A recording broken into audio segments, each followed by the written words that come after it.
देखिए क्या कह रहा है प्रश्न में, समीकरण 5x माइनस वाई बराबर 5 तथा 3x माइनस वाई बराबर 3 का लेखा चित्र बनाइए।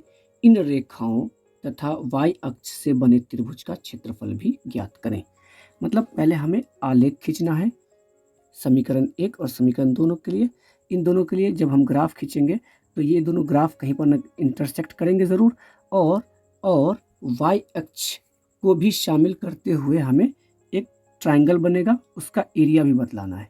तो ठीक है, सबसे पहले हम लोग आलेख खींचते हैं। ठीक, तो सबसे पहले ले आते हैं समीकरण 1 को। तो यहाँ मैंने पहले से ला रखा है कि समीकरण 1 से। ठीक है, इसे हम y के पद या x के पद में पहले बदल लेंगे। ठीक है, तो हम लोग क्या करते हैं यहाँ पर 5x और ये प्लस 5 उधर लाएंगे तो क्या आ जाएगा -5 बराबर ये माइनस वाई इधर जाएगा तो हो जाएगा प्लस वाई। मीन्स इसे हम ऐसे भी कह सकते हैं y बराबर 5x माइनस 5। ठीक है, तो यहाँ लिख लीजिए आप x और यहाँ लिख लीजिए y।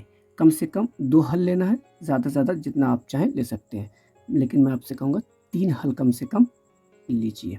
ठीक है, तो y बराबर कितना आया 5x माइनस 5। ठीक है, तो अब यहाँ पर ये प्रश्न गया x के पद में, मतलब जो राइट साइड जाएगा वो उसी के पद में आपका प्रश्न होगा। मीन्स जिस, या आप ऐसे समझिए जिसका मान आप मानेंगे, तो x का ही ना मान मानने वाले हैं। यहाँ पर x का मान मानेंगे तो यहाँ बैठाएंगे y का मान आएगा। जैसे मान लीजिए x का मान मैंने माना 0। ठीक है, तो जब 0 लिए तो इस x की जगह पे 0 बैठाएंगे, तो 5 गुने 0 0 हो जाएगा, 0 में से -5 जाएगा तो -5। ठीक है, अगर x का मान 1 मान लिया जाए, ठीक है, 1 मान लेंगे तो 5 गुना 1 हो जाएगा 5, 5 में से 5 जाएगा तो हो जाएगा ये 0। ठीक है, अगर x का मान 2 एज्यूम करते हैं तो कितना हो जाएगा, x का मान 2 लिए तो यहाँ बैठाइए 5x मतलब 5 गुने 2, तो 5 गुना 10, 10 में से 5 गया तो 5। ठीक, यही सेम काम यहाँ भी करना है समीकरण 2 से। तो समीकरण 2 को हम पहले से ला रखे हैं यहाँ पर। ठीक है, तो क्या करेंगे आप, इससे भी हम x या y के पद में पहले बदल लेंगे। ठीक है, तो 3x माइनस ये 3 इधर आ जाएगा -3 इज इक्वल टू, और ये -y इधर जाएगा राइट साइड तो ये हो जाएगा +y। ठीक है, इसे आप चाहें तो सीधा कर सकते हैं, y is equal to 3x minus 3। ठीक है, इसे बस पलट दिए हैं। ठीक है, अब यहाँ लिख लीजिए x और यहाँ y। तो फिर हमें y बराबर कितना मालूम है 3x माइनस 3। तो अब जो भी मान आएगा या आप मानेंगे, आप किसका मानने वाले हैं, x का, क्योंकि x का मान मानेंगे तो यहाँ बैठाएंगे y का मान निकल जाएगा। जैसे कि x का मान हम ले लेते हैं 0। कितना ले लिए 0, तो 3 गुने 0 0, 0 में से 3 जाएगा तो हो जाएगा -3। ठीक है, अगर x का मान 1 लिया जाए तो 3 गुने x 3, 3 में से 3 गया तो 0। ठीक, अगर x का मान 2 ले लेते हैं तो 3 दूना 6, 6 में से 3 गया तो 3।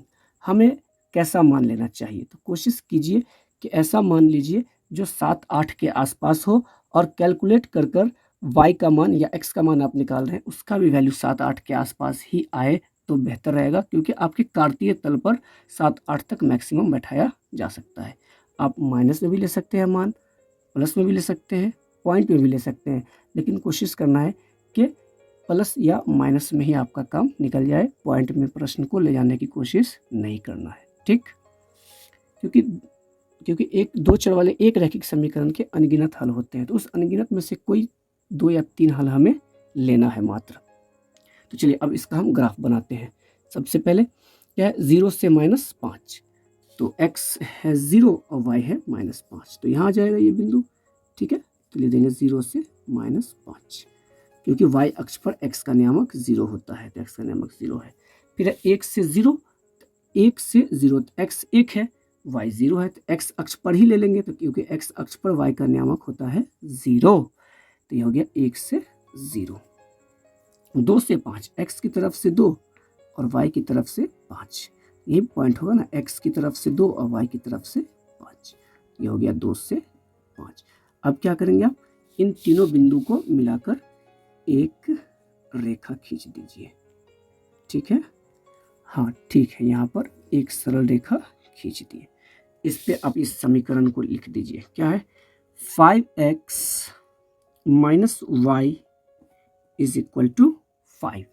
ठीक, अब वही सेम काम इधर वाला, 0 से -3, तो x है 0, y है -3, तो यहाँ आएगा। ठीक है, 0 से -3। ठीक, फिर 1 से 0, तो 1 से 0 यही पॉइंट रह गया सेम, 1 से 0, 2 से 3, तो x 2 y 3 यहाँ आ जाएगा, 2 से 3। ठीक, अब क्या करेंगे आप, इस पॉइंट, ये पॉइंट और ये पॉइंट तीनों को मिलाकर एक रेखा खींचिए। ठीक है, हाँ ठीक है, खींचा गया। अब आप क्या करें, इस रेखा पे समीकरण लिख दीजिए। ये वाला समीकरण क्या है, 3x - y = 3।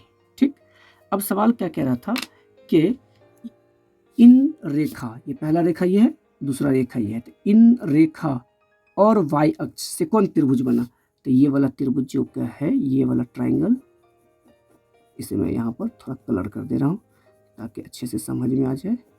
ठीक है, ये वाला ट्राइंगल कैसा है, तो ये वाले ट्राइंगल में ये दोनों समीकरण के रेखा भी हैं और y अक्ष भी शामिल है, यहाँ से यहाँ तक, है ना। तो इसी का हमें एरिया बतलाने को कह रहा है प्रश्न में।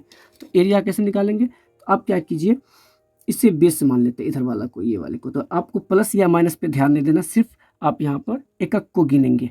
ठीक है, बॉक्स को गिनिए, तो यहाँ से ये पॉइंट है, इस पॉइंट से इस पॉइंट तक एक बॉक्स है और इस पॉइंट से इस पॉइंट तक दो बॉक्स है, मीन्स यहाँ से यहाँ तक का लेंथ कितना है, 2।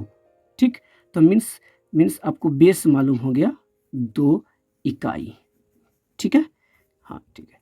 अब हाइट क्या है, तो हाइट क्या होगा, ये बेस है तो ये शीर्ष है, शीर्ष से ये यहाँ लंब गिराइए तो मूल बिंदु पर, तो कितना है ये, यहाँ से यहाँ तक की लंबाई 1 है, एक बॉक्स, 2 बॉक्स होता तो 2, तो मीन्स बेस हो गया 2 और इस शीर्ष से लंब गिरा दिए मूल बिंदु पर, तो ये हो गया h। तो h की लंबाई कितनी है, यहाँ से यहाँ तक 1 एकक है, तो मीन्स h बराबर 1 इकाई।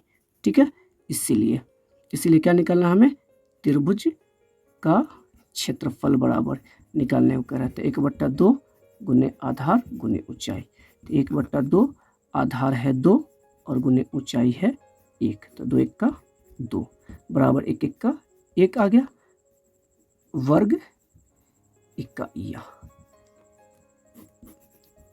ये अभिष्ट त्रिभुज का क्षेत्रफल हो गया। ठीक है।